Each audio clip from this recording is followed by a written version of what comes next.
তো সকাল থেকে বেশ অনেকটাই বৃষ্টি হচ্ছিল। তো এখন একটু বৃষ্টি কমেছে, যার জন্য আমি চলে এসেছি এখন একটু ছাদে। তো এই হলো আমার রেক্টেঙ্গুলার গ্রো ব্যাগ, যার মধ্যে হয়েছে কয়টা কুমড়া গাছ। আর এই একটা রেক্টেঙ্গুলার ব্যাগে কুমড়া গাছগুলো হয়নি, আরও অনেক গ্রো ব্যাগে আমার কুমড়া গাছগুলো হয়েছে। আর এক একটা পাতার সাইজেও কি বড় বড় সাইজ, আমার হাত থেকেও অনেকটাই বড় সাইজে রয়েছে পাতাগুলো। আর যখন এই ছাদে এসেছি এই বৃষ্টির মধ্যে, তো গাছগুলোতে দেখে মনে হচ্ছে কি গাছগুলো নতুন প্রাণ পেয়েছে, দেখে বেশ ভালো লাগছিল, খুব সুন্দর লাগছিল। আর দেখো কয়টা পাতা এখান থেকে তুলে নিলাম এই রেক্টেঙ্গুলার গ্রো ব্যাগ থেকে।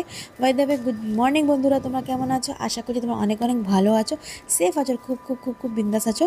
তো চলো আজকের ভিডিওটা স্টার্ট করা যাক। তো এই দেখো নেটের উপরেও ছিল কিছুটা, তো ওখান থেকেও কিছুটা পাতা নিয়ে নিয়েছি।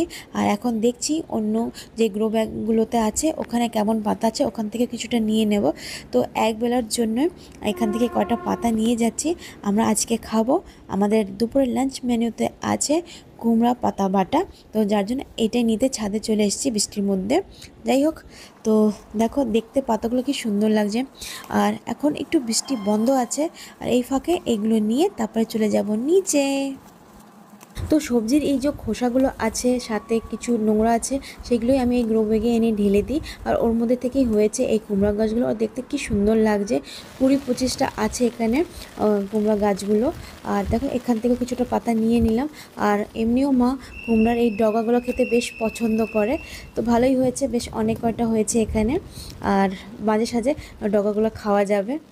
তো এই পাতাগুলো এখন মাকে দেখাই, আর মা কি বলছে একটু শুনে নিই। অনেক সুন্দর, অনেক পাতা হয়েছে। হ্যাঁ, এখনো অনেক আছে। ডাটা সমেত ভেঙে আনতি, ডাটাগুলি নষ্ট হতো। হ্যাঁ, সেটা মাথায় ছিল না। কাজে লেগে যায়। হ্যাঁ, অনেক পাতা তো হয়েছে। তো পাতা বাটার জন্য এই পাতার পিছনে যেই আঁশগুলো আছে সেগুলো বের করে দিতে হবে। আর দেখো এক একটা পাতার মা এই আঁশগুলো এখন বের করে দিচ্ছে।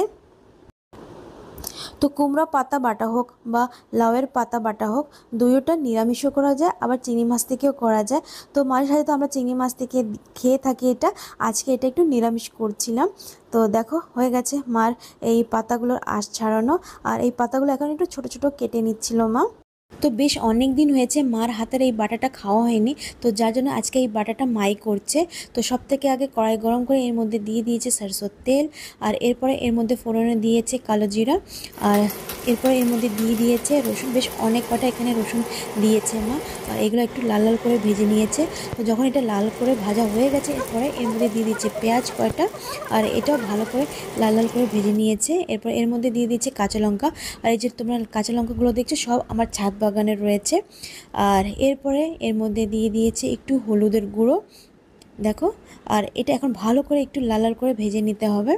আর যখন এটা ভাজা হয়ে যাবে, এরপর এর মধ্যে দিয়ে দেবে একটু জিরে গুঁড়ো। আর এরপরে এর মধ্যে দিয়ে দিচ্ছে একটু নুন।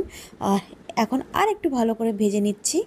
তো যখন এটা ভালো করে ভাজা হয়ে যাবে, এরপর এর মধ্যে দিয়ে দিতে হবে এই পাতাগুলো, কুমড়া পাতাগুলো।